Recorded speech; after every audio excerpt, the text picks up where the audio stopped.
Delhi NCR समेत समूचा उत्तर भारत भूकंप के झटकों से कांप उठा।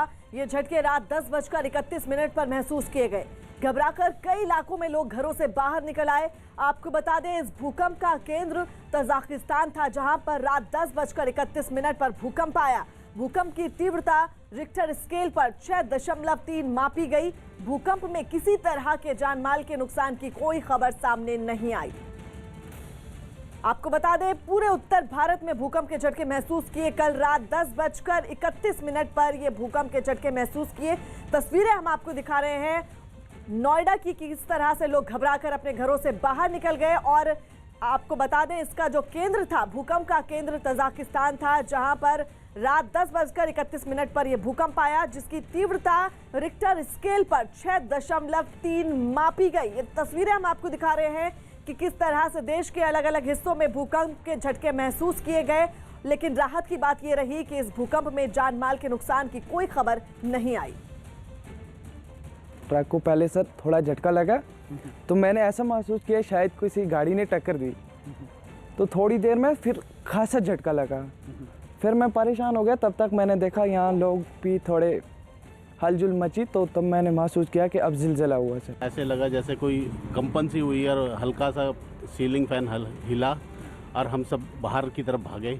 बाहर देखा तो लोग बाहर सड़क पे आगे खड़े हो रखे थे, कोई देख रहे थे कि क्या हुआ क्या नहीं हुआ। तो सब आपस में ये बात करने लगे कि भूकंप आया है, भूकंप आया, और सब इस तरह शोर में। लगभग कुछ 10:30 का समय था, सामान दे रहा था। मैंने देखा कि एकदम से थोड़ा कंपन सी महसूस हुई। मैंने अपना सीलिंग फ़ैन देखा, हिल रहा था। अड़ोसी पड़ोसी मेरे सारे बाहर निकल के आ गए। तो तब मेरे को देखा, पता चला कि मैंने कहा भूकंप आया है। फीलिंग तो मेरे को भी होती कि थोड़ा झटका सा लगा था, पर घूम रहा था इसलिए मेरे को ज़्यादा फील नहीं हुआ। तो लोगों से पता लगा कि भूकंप के झटके लगे। हम खाना खा रहे थे ऊपर, वो अचानक से बोतल हिला, हम डर गए। डर के बाहर आए तो बाहर देखा सब जो है भी लगी हुई है, इधर भी लगी हुई थी। तो हम बाहर आए तो सब फिर झटके महसूस हुए थे। दिल्ली के लोगों को फरवरी में ही एसी चलाने की जरूरत महसूस होने लगी। कैलेंडर के हिसाब से ये महीना जाती हुई ठंड का है, लेकिन हैरानी की बात यह कि फरवरी में गर्मी के रिकॉर्ड टूट रहे हैं।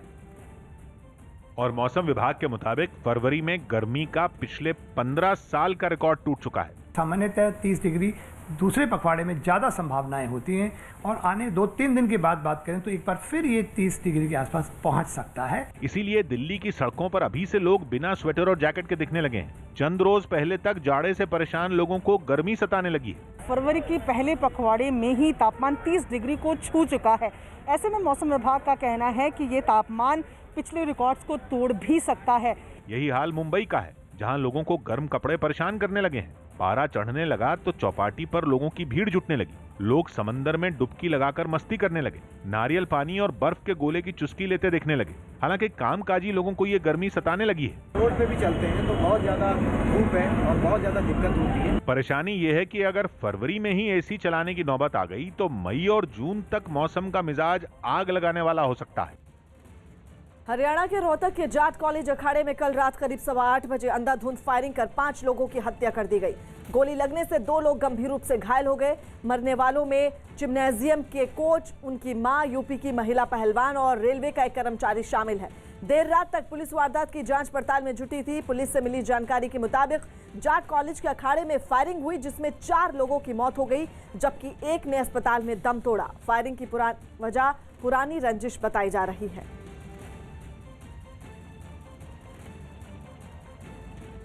चार देशों तक पहुंची भूकंप की धमक।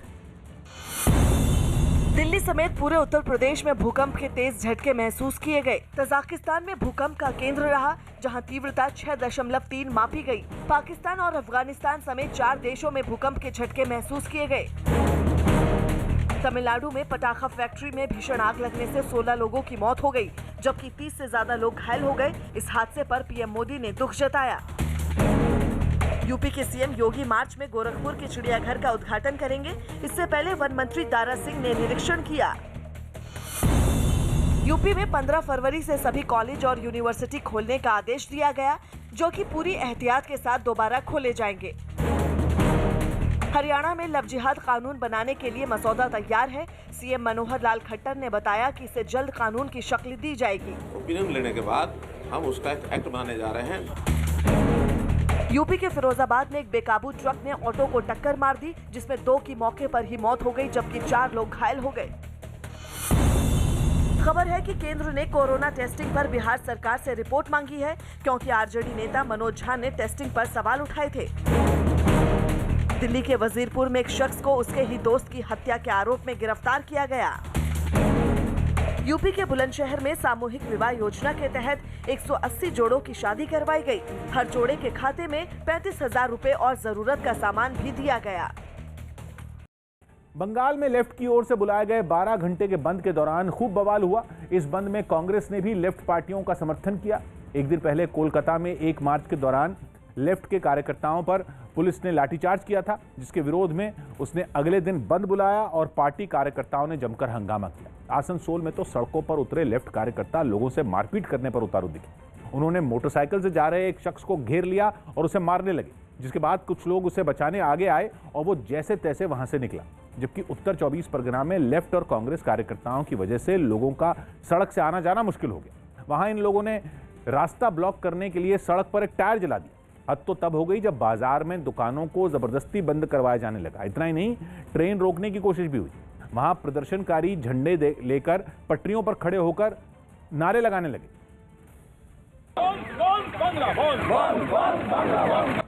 जबकि कोलकाता में लेफ्ट के बड़े नेता सड़कों पर उतरे और उन्होंने पार्टी कार्यकर्ताओं के खिलाफ पुलिस ने जो कार्रवाई की थी उसके विरोध में मार्च निकाला। लेफ्ट पार्टीज के बंद के समर्थन में आज जो पार्टी के वरिष्ठ नेता है लेफ्ट के सभी दलों के, वो कोलकाता की सड़कों पर निकले हैं। वहीं राज्य सरकार ने लेफ्ट के बंद का विरोध किया और सभी सरकारी कर्मचारियों को सख्त आदेश दिया कि वो काम पर पहुंचे, वरना उन पर जुर्माना लगाया जाएगा। जम्मू कश्मीर में सुरक्षा बल को बड़ी कामयाबी हाथ लगी है। पुलिस ने जहूर अहमद नाम के टीआरएफ के एक आतंकी को देर रात धर दबोचा, जो कि हथियारों की सप्लाई लेने के लिए सांबा सेक्टर में आया हुआ था। जहूर पर पिछले साल कुलगाम में बीजेपी के 3 नेताओं और एक पुलिस वाले की हत्या का आरोप है। लश्कर से जुड़ा आतंकी संगठन टीआरएफ में जहूर अब्बास शेख के बाद दूसरे नंबर का आतंकी है। दिल्ली के मंगोलपुरी में हुई रिंकू शर्मा नाम के लड़के की हत्या पर बड़ा सियासी बवाल छिड़ गया। भव्य राम मंदिर के लिए चंदा जुटाने के मकसद से रिंकू शर्मा ने कुछ महीने पहले एक यात्रा निकाली और परिवार का दावा है कि मोहल्ले के कुछ लड़कों की उसी वक्त से रिंकू से अनबन शुरू हो गई थी।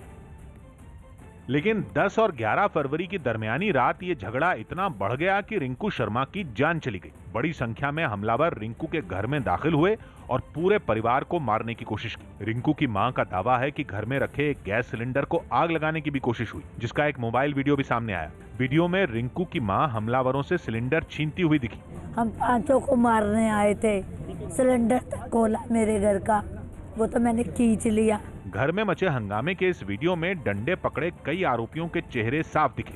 अचानक एक लड़का हाथ में चाकू लेकर रिंकू की तरफ जाता दिखा। रिंकू की मां ने उसके हाथ में चाकू देखते ही उसे अपनी तरफ खींचा, लेकिन खुद को छुड़ाकर वो आगे चला गया। हमलावरों की तादाद कितनी थी, इसका अंदाजा घर के पास की गलियों में लगे सीसीटीवी कैमरे की रिकॉर्डिंग से लगाया जा सकता है। गलियों में अलग अलग जगहों पर लगे कैमरों की रिकॉर्डिंग में साफ दिखा कि 10 से ज्यादा लड़के पूरी तैयारी के साथ रिंकू के घर पहुंचे थे। कई लड़कों के हाथों में बड़े बड़े डंडे दिखे और परिवार का दावा यह है कि राम भक्ति ही रिंकू शर्मा की हत्या की वजह बन गई। लेकिन हत्या की जांच कर रही दिल्ली पुलिस का दावा इससे बिल्कुल मेल नहीं खाता, क्योंकि पुलिस मानती है कि 10 फरवरी की रात को रिंकू के एक दोस्त की बर्थडे पार्टी झगड़े की वजह बनी। इस रेस्टोरेंट को लेकर इसके बंद होने के ऊपर ये झगड़े की शुरुआत हुई है। पुलिस ने अब तक हत्या के 5 आरोपियों को गिरफ्तार किया है, लेकिन हत्या की वजहों पर परिवार और पुलिस की थ्योरी मेल नहीं खाती। वो राम जी को लेके, अपने हिंदू धर्म को लेके वो बहुत कट्टर थे, तो अनबन में इन्होंने धमकियां दी थी कि हम तुम्हें छोड़ेंगे नहीं। पीड़ित परिवार के घर पर मातम पसरा है। रिंकू की मां का रो रो कर बुरा हाल है। परिवार के मुताबिक मरने से पहले भी रिंकू के मुंह से राम का नाम ही निकला था। मेरे को क्या किया, मैं यार रो रही थी, बेटा मम्मी जय श्री राम, बस मुझे इंसाफ चाहिए। रिंकू शर्मा के घर के बाहर इंसाफ की मांग करते हुए एक पोस्टर भी लगा दिया गया और दिन भर रिंकू शर्मा के घर मोहल्ले के लोगों का ही नहीं बल्कि नेताओं का जमावड़ा भी लगा रहा। मातम में डूबे परिवार को सांत्वना देने के लिए कई नेता उनके घर पहुंचे। जिनमें बीजेपी सांसद हंसराज हंस भी शामिल हैं। हंसराज हंस ने दावा किया कि पुलिस को परिवार का पक्ष सुनना चाहिए। परिवार की सबसे पहले सुनी जाएगी। बच्चा शेयर करता है आके किसी से रंजिश है क्या है। दिल्ली में बीजेपी के तमाम बड़े नेता इस हत्या को राम भक्तों के खिलाफ साजिश बताते रहे। वहाँ पर राम जन्मभूमि का पूजन हुआ, उसके बाद वहाँ यात्रा निकाली गई और उसके बाद इनकी तकरार हुई। हालांकि आम आदमी पार्टी ने हत्या को सांप्रदायिक रंग न देने की अपील की। इसको कम्युनल रंग ना दिया जाए, जो भी इस हत्या के पीछे हैं उनको फांसी की सजा होनी चाहिए। रिंकू शर्मा के भाई मन्नू ने पुलिस को चिट्ठी लिखकर परिवार को सुरक्षा देने की मांग की, जिसके बाद दिन भर रिंकू के घर के पास पुलिस के जवानों की तैनाती रही। पुलवामा हमले की दूसरी बरसी के मौके पर नेटवर्क 18 सांबा सेक्टर में अंतर्राष्ट्रीय बॉर्डर पर पहुंचा। इन इलाकों में बीएसएफ ने आतंकियों की साजिश को नाकाम करने के लिए काफी तैयारियां की हैं। सूत्रों के मुताबिक पहले आतंकी नाले के जरिए भारतीय सीमा में घुसपैठ करते थे, लेकिन अब अपनी रणनीति में बदलाव करके वो लोग सुरंग का इस्तेमाल कर रहे हैं। लेकिन भारतीय सुरक्षा एजेंसियां आतंकियों के हर मंसूबों को नाकाम करने के लिए 24 घंटे मुस्तैद रहती हैं। खुफिया एजेंसियों का मानना है कि धारा 370 हटने की कोई नकारात्मक प्रतिक्रिया नहीं आने के बाद पाकिस्तान कश्मीर घाटी में हिंसा भड़काने को लेकर काफी समय से बेकरार है। हम आप पहुंचे हैं जम्मू कश्मीर के सांबा में और आप देख सकते हैं ये वो एरिया है जहां पर सबसे लेटेस्ट एक टनल बीएसएफ ने एक्सपोज की है। मेरे वीडियो जर्नलिस्ट राजीव आपको दिखा रहे हैं कैसे जो ये टनल है बनाई गई पाकिस्तान द्वारा और आतंकवादियों को घुसपैठ के लिए ये टनल इस्तेमाल होती थी। आप देख सकते हैं 13 जनवरी पूरे एक महीने पहले ये टनल एक्सपोज हुई। यहाँ पर एक्सक्लूसिवली न्यूज़ 18 की टीम यहाँ पर आ पहुँची है। ये बिल्कुल इंडिया पाकिस्तान की सीमा पर है, सांबा सेक्टर जम्मू कश्मीर में, और दिखाता है, इंडिकेट करता है कि कैसे पाकिस्तानी स्टेट हो, आर्मी हो या रेंजर्स हो, वो अपना कॉन्स्पिरेसी और जो षड्यंत्र है वो पूरी तरीके से अब बदल रहे हैं। जो तारों के द्वारा एक घुसपैठ होती थी उसमें अब बदलाव देखा गया है और इन टनलों का इस्तेमाल किया जा रहा है। पहले इंटेलिजेंस ने कई सालों से इंडिकेट किया था कि जो यहाँ पर नाले हैं इंडिया पाकिस्तान के बीच में वहाँ से घुसपैठ हो रही है, लेकिन अब जो स्टडीज़ हो रही हैं और जो इंटेलिजेंस गैदर हुई है वो बता रही है कि ऐसे टनल इस्तेमाल हो रहे हैं। पिछले 6 महीने में करीब 4 से 5 ऐसे टनल का एक्सपोजे हुआ है इस एरिया में और इंडिकेशन ये है कि पाकिस्तान और भी ऐसे टनल पूरे इंटरनेशनल बॉर्डर पर बना रहा है, क्योंकि अनुच्छेद 370 हटने के बाद पाकिस्तान में बहुत डेस्परेशन है कि आतंकवादी चाहे वो जैश ए मोहम्मद के हों या लश्कर ए तोयबा के, उनको जम्मू कश्मीर में कैसे भेजा जाए आतंकवादी हमलों के लिए। लेकिन बीएसएफ मुस्तैदी से इन षड्यंत्रों का मुकाबला इस एरिया में कर रहा है। एलओसी पर भारतीय सुरक्षा बल पूरी तरह से मुस्तैद है। बीएसएफ के आईजी एनएस जम्वाल ने न्यूज़ 18 से बात करते हुए कहा कि 6 महीने में सांबा कठुआ बॉर्डर पर 4 टनल का पता लगा है, जिससे ऐसा लगता है कि पाकिस्तान की ओर से सरकार आतंकियों की मदद कर रही है, क्योंकि बिना सरकार की मदद के ये कर पाना नामुमकिन है। कोई भी आदमी जीरो लाइन के नज़दीक आके टनल नहीं खोद सकता है। कुछ एक इलाके ऐसे रखे हुए हैं पाकिस्तान की साइड में जो डेलिबरेटली टनल्स खोदने के लिए ही रखे हुए हैं, और कोई भी टनल जो है वो कम से कम 1-2 महीने उसको लगते हैं। तो इतने लोग जीरो लाइन के आसपास में आके टनल खोद रहे हैं, इसमें पाकिस्तान की सिक्योरिटी फोर्सेस और उनके इस्टेब्लिशमेंट का पूरा हाथ दर्शाता है। टनल की अगर आप बनावट को देखते हैं, उसमें जो इंजीनियरिंग एफर्ट लगी हुई है वो एक प्रॉपर ट्रेंड इंजीनियरिंग एफर्ट दिखाती है। तो इससे भी लगता है कि पूरी एस्टेब्लिशमेंट जो है वो इसमें इन्वॉल्व है टेररिस्ट को इंडियन साइड में भेजने के लिए। म्यांमार की सेना ने वहां तख्ता पलट करके जनता के साथ जो ज्यादती की, अब उसके खिलाफ दूसरे देशों में भी लोगों का गुस्सा फूट पड़ा। थाईलैंड, जापान के साथ अब फिलीपींस में म्यांमार की सेना का विरोध शुरू हो गया और फिलीपींस की राजधानी मनीला में तो लोगों ने अपनी भड़ास निकालने का एकदम अनोखा तरीका अपनाया। वो अहिंसा के रास्ते पर चलते हुए थाली बर्तन पीटकर, सीटी बजाकर सेना के सत्ता हथियाने पर जमकर बरसे। प्रदर्शनकारियों ने 3 उंगलियां दिखाकर लोकतंत्र का समर्थन भी किया।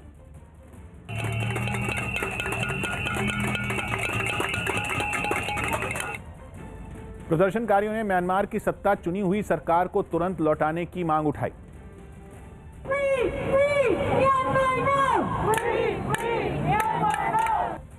वहीं जापान की राजधानी टोक्यो में प्रदर्शनकारी बिजली की लड़ियां, एलईडी मोमबत्तियां और दिए लेकर सड़क पर बैठ गए। वहीं कुछ ने मोबाइल फोन की फ्लैशलाइट जलाकर पूरा इलाका रोशन कर दिया।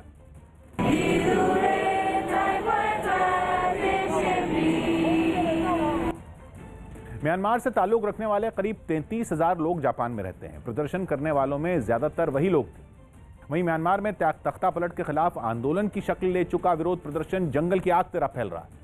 अब वहां के बागान शहर में पर्यटन क्षेत्र से जुड़े लोगों ने सेना के खिलाफ बगावत का बिगुल बजा दिया और पारंपरिक वेशभूषा में सज धजकर सेना की तानाशाही का विरोध करने निकल पड़े। बड़े तो बड़े, कुछ बच्चे भी इस प्रदर्शन में शामिल हुए। सेना से कुर्सी खाली करने की मांग उठाते हुए प्रदर्शनकारी प्राचीन बौद्ध स्तूपों और मंदिरों से होते हुए गुजरे। म्यांमार में सेना ने प्रदर्शनकारियों को चुप रहने की धमकी दी है, लेकिन उन पर इसका कोई असर नहीं पड़ा, बल्कि यूनेस्को की जिस हेरिटेज सिटी में लोगों के घर ही पर्यटकों के भरोसे चलते हैं, वहां अपनी कमाई छोड़कर वो सेना के खिलाफ आंदोलन में कूद पड़े। मध्य प्रदेश के बैतूल में कंगना रनौत का विरोध करने पहुंचे कांग्रेस कार्यकर्ताओं और पुलिस के बीच जमकर झड़प हो गई। किसानों पर कंगना ने लगातार बयान से नाराज कांग्रेस ने राज्य में शूटिंग न करने की धमकी दी और कांग्रेस ने कंगना को माफी मांगने के लिए 12 फरवरी तक का वक्त दिया था। लेकिन जब कंगना ने माफी नहीं मांगी तो कांग्रेस कार्यकर्ताओं ने कंगना के खिलाफ नारेबाजी की और इसके बाद कांग्रेस के कार्यकर्ता सारनी में जाकर फिल्म धाकड़ की शूटिंग रोकने के लिए निकल पड़े। जब कांग्रेस के कार्यकर्ता बैरिकेड तोड़कर फिल्म के सेट की तरफ बढ़ रहे थे तो वहां पहले से मौजूद पुलिस ने उन्हें रोकने की कोशिश की, जिसके बाद पुलिस के साथ उनकी झड़प हो गई। बैरिकेड तोड़कर आगे बढ़ने के लिए आमादा कार्यकर्ताओं को रोकने के लिए पुलिस ने लाठीचार्ज भी किया। इससे भी कांग्रेस के कार्यकर्ता नहीं रुके तो पुलिस ने इन पर पानी की बौछार की। कांग्रेस ने दोबारा चेतावनी देते हुए कंगना को माफी मांगने के लिए 48 घंटे का समय दिया है। 48 घंटे का और समय है। अगर यदि वो माफी नहीं मांगती तो इससे भी उग्र आंदोलन होगा। हालांकि धाकड़ कंगना को कांग्रेस की धमकियों से कोई फर्क नहीं पड़ता। वो लगातार ट्वीट पर ट्वीट किए जा रही हैं। एक ट्वीट में तो उन्होंने ये तक लिख दिया, मुझे नेतागिरी में कोई इंटरेस्ट नहीं, मगर लगता है कांग्रेस मुझे नेता बनाकर ही छोड़ेगी। उधर मध्य प्रदेश सरकार ने कंगना को देशभक्त बताते हुए कांग्रेस को आड़े हाथों लिया। छोटे भैया नेता भूल रहे हैं कि ये भारतीय जनता पार्टी की सरकार है, शिवराज सिंह चौहान जी की सरकार है। हम पूरी तरह से कंगना रनौत जी को सुरक्षा भी देंगे। कांग्रेस की धमकियों के बीच मध्य प्रदेश सरकार ने कंगना की सुरक्षा बढ़ा दी है। कृषि सुधार कानूनों पर चल रहे घमासान के बीच महाराष्ट्र कांग्रेस के नए अध्यक्ष नाना पटोले पद संभालने के लिए ट्रैक्टर पर सवार होकर कांग्रेस दफ्तर पहुंचे।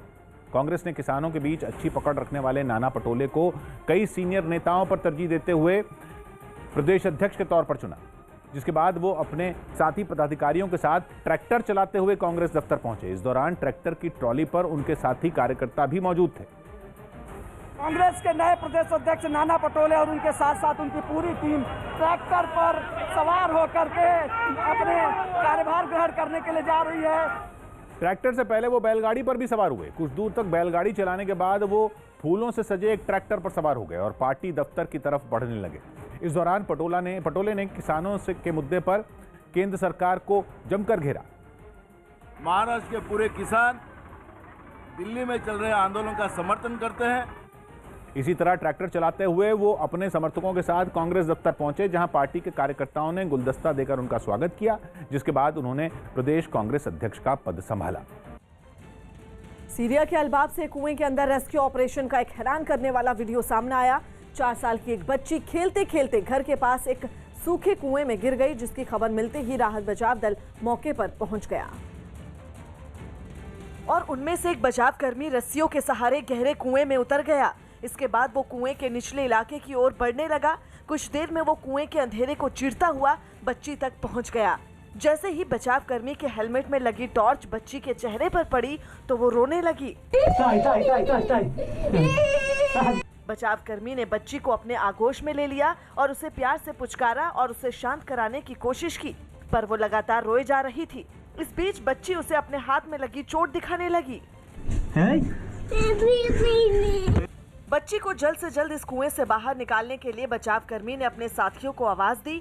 आवाज सुनकर कुएं के बाहर खड़े बचाव कर्मियों ने उस रस्सी को खींचना शुरू किया, जिसके सहारे राहत दल का एक सदस्य अंदर गया था। बच्ची को सही सलामत देखकर वहां मौजूद लोगों ने राहत की सांस ली। कुएं से निकलते ही बच्ची का वहां मौजूद एम्बुलेंस में मेडिकल चेकअप भी किया गया। 4 साल की वो मासूम अब पूरी तरह से सही सलामत है।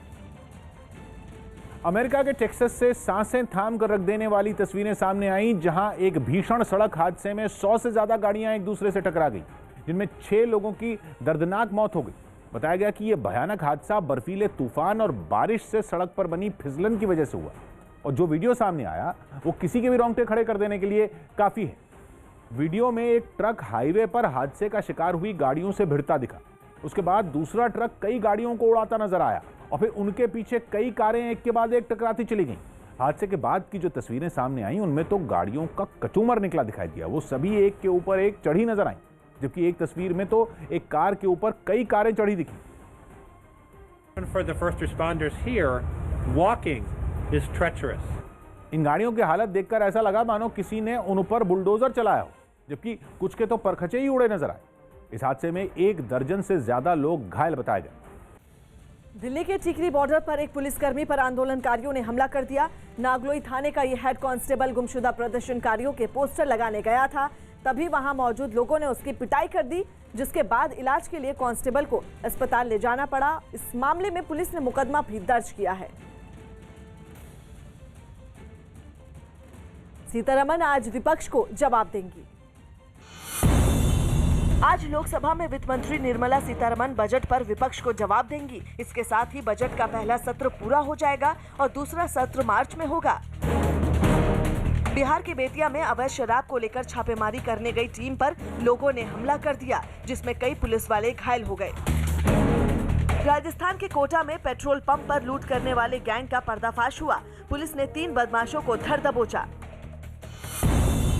राजस्थान में दौरे के दूसरे दिन आज राहुल गांधी अजमेर में ट्रैक्टर रैली निकालेंगे। इसके बाद वो नागौर में किसान महापंचायत को संबोधित करेंगे।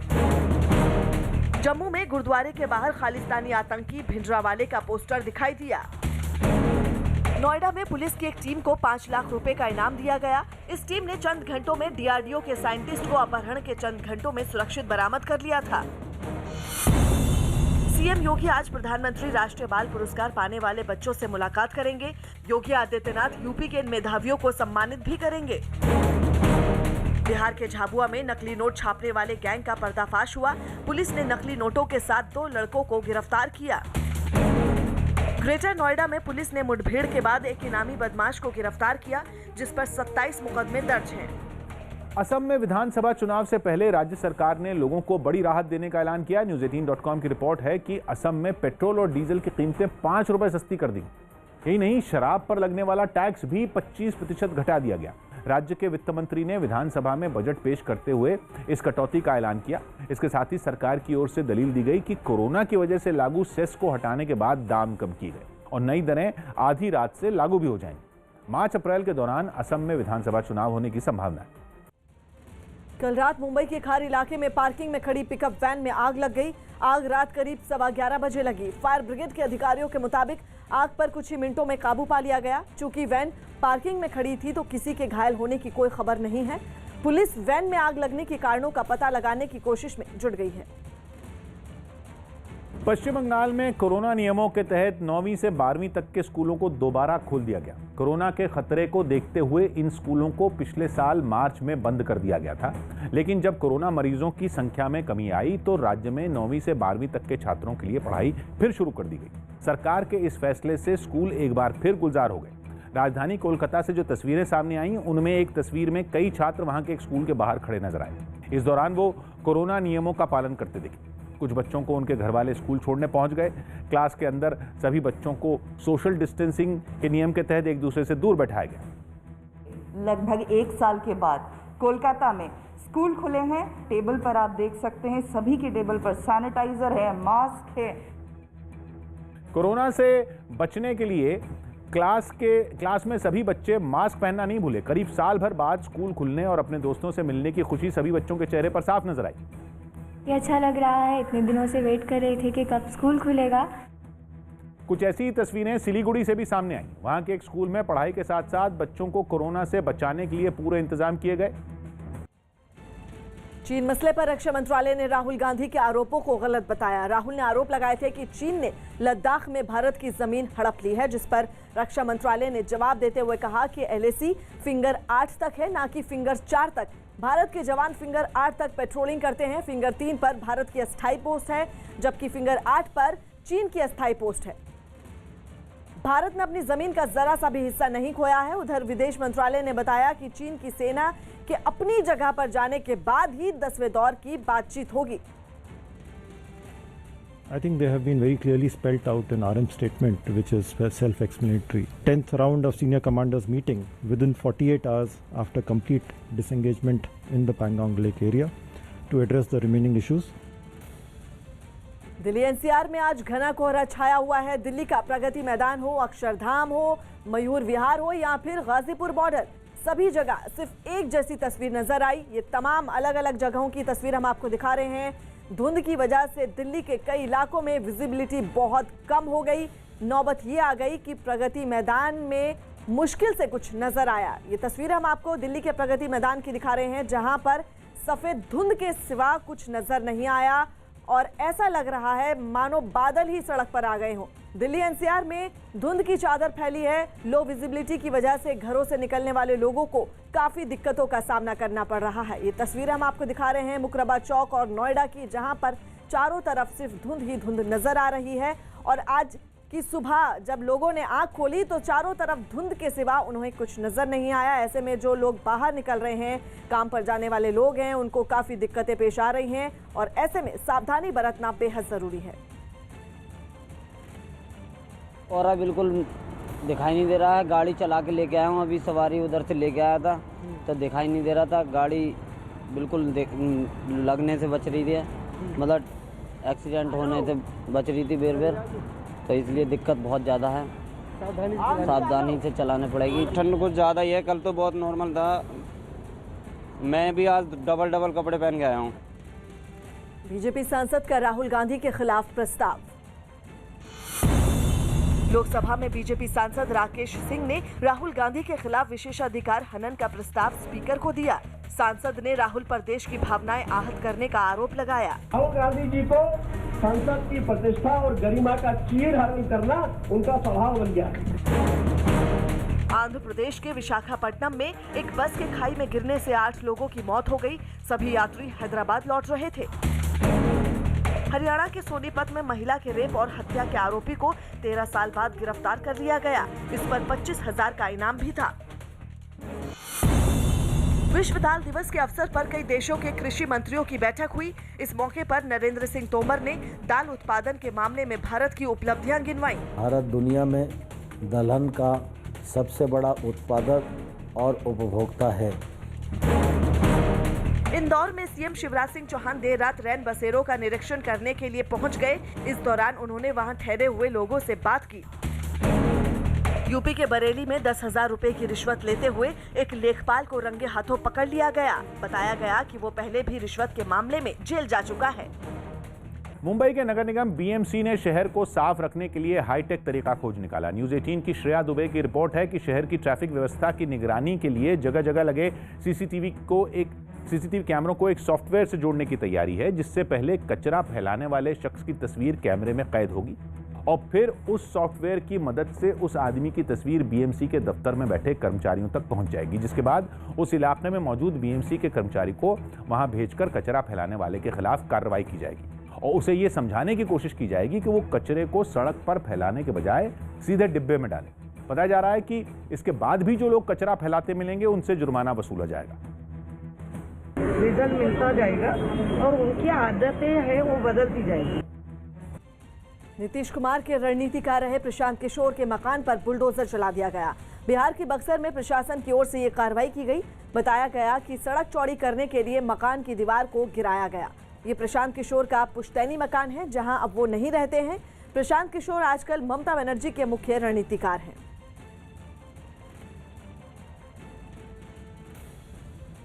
यूरोप के देश अल्बानिया में भारी बारिश के बाद आई बाढ़ ने लोगों को बेहाल कर दिया। बताया गया कि आसमान से बरसी आफत वहां बहने वाली बुना नदी में उफान ले आई और उसका पानी अपने किनारों को तोड़कर रिहायशी इलाकों में भरने लगा। सामने आई तस्वीरों में एक तस्वीर में सब कुछ जलमग्न दिखाई दिया।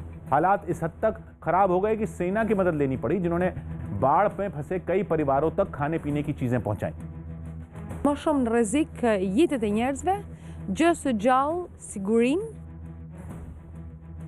सड़कें और गलियां बाढ़ के पानी से भरकर तालाब बन गई और लोग मजबूरी में उसी से गुजरते नजर आए। बाढ़ ने कई घरों को बर्बाद करके रख दिया। हालांकि हालात कुछ संभलने के बाद वहां मरम्मत का काम शुरू कर दिया। आंध्र प्रदेश के विशाखापट्टनम में एक बस के खाई में गिर जाने से 8 लोगों की मौत हो गई, जबकि कई लोग इस भीषण सड़क हादसे में घायल हो गए, जिन्हें तुरंत आसपास के लोगों और पुलिस की मदद से नजदीक के अस्पताल में पहुंचाया गया। घायलों में कई लोगों की हालत गंभीर बताई गई है। खबर है कि बस में कई लोग सवार थे और उनमें से ज्यादातर हैदराबाद के रहने वाले थे। उत्तर प्रदेश सरकार